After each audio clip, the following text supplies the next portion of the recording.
नमस्कार दोस्तों, आशा करती हूँ कि आप स्वस्थ एवं मस्त होंगे। आज की इस वीडियो में हम जानेंगे कि मैथ सब्जेक्ट को हम किस प्रकार सही करें। तो सबसे पहले अगर मैथ सब्जेक्ट की बात करें तो इसमें आप मैं आपको स्टेप बताऊंगी, और अगर आपने ये 3 स्टेप कर लिए तो मैं आपको 99% कह सकती हूँ ये सही होगा।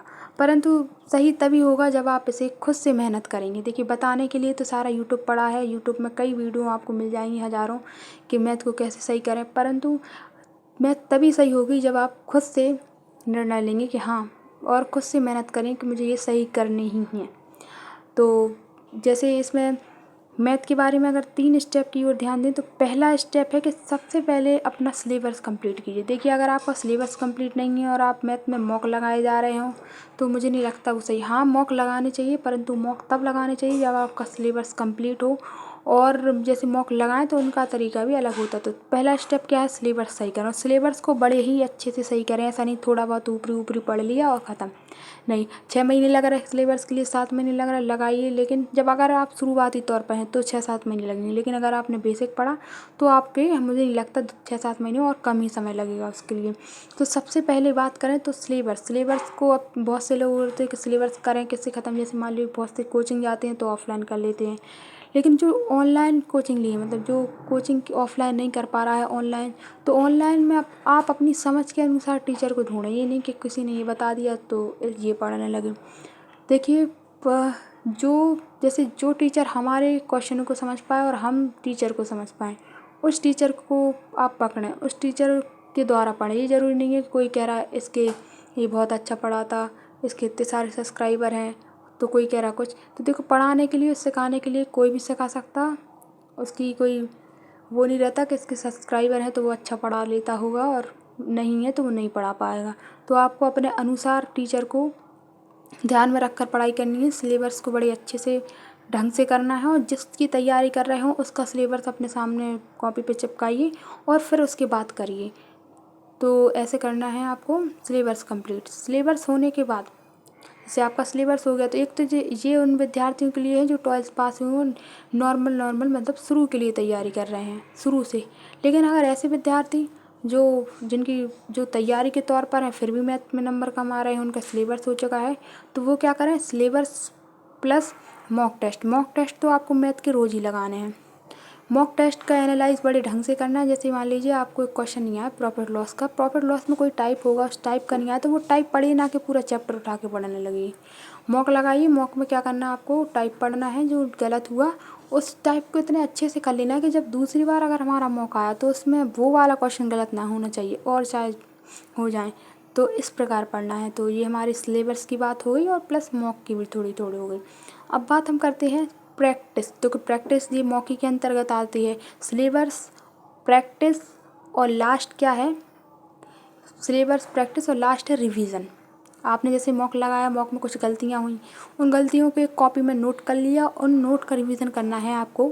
हफ्ते में एक बार कर लीजिए, अगर फॉर्मूले है तो एक बार कर लीजिए। मैथ है तो मैथ तो वैसे समझी जाती है, परंतु कुछ क्वेश्चन रहते जैसे अब कोई क्वेश्चन है इसमें फार्मूला लग रहा, और फार्मूला लग के वही क्वेश्चन 20 सेकंड में हो जा रहा, और फार्मूला ना लगाने पर बेसिक में 2 मिनट में तक चल रहा है।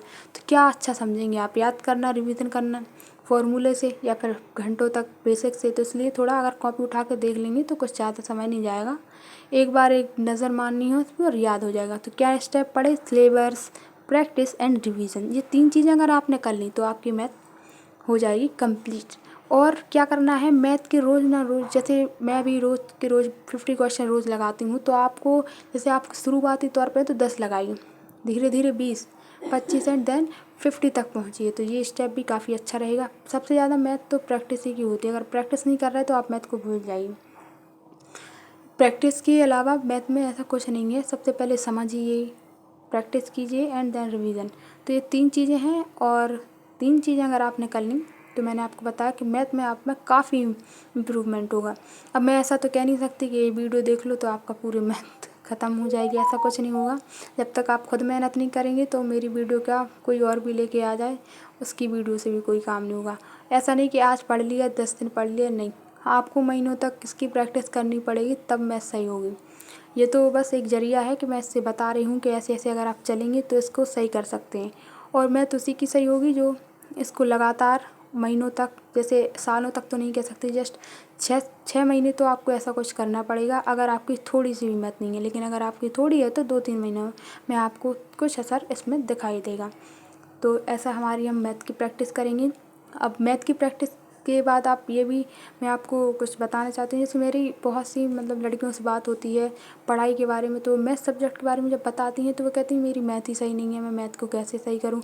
तो ये नहीं कहना है, हमें कहना है कि मैथ जब से बोल रहे हैं ना नहीं है सही, उसी समय से सही करना, सही कर दीजिए, उसी समय से शुरू करना और से मैथ को सही करना शुरू कर दीजिए। ना कि ये सालों तक यही चला रहा, मेरी मैथ सही नहीं थी ना इसलिए मेरे थोड़े नंबर कट गए।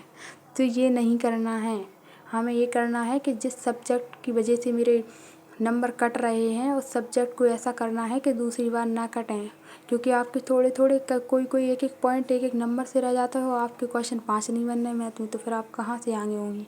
इसलिए मैथ को बहुत अच्छे से करना है, क्योंकि मैथ काफ़ी, जैसे अगर कॉम्पिटिटिव एग्ज़ाम में देखें, यूपी पुलिस है, रेलवे है, इनमें बहुत मैथ आती है। 25 की आती, किसी में 30 की आती, जैसे 20 की आती, तो इन्हें आपको मैथ को देना पड़ेगा। क्योंकि मैथ रीजनिंग ऐसे सब्जेक्ट हैं जिन्हें आप दोगी अपना टाइम तो ये इनमें नंबर इंक्रीज़ हो सकते हो। जीके की बात करें तो हाँ, जीके भी ऐसा कुछ नहीं है, अगर उसे पढ़ेंगे तो उसमें हो जाएगा।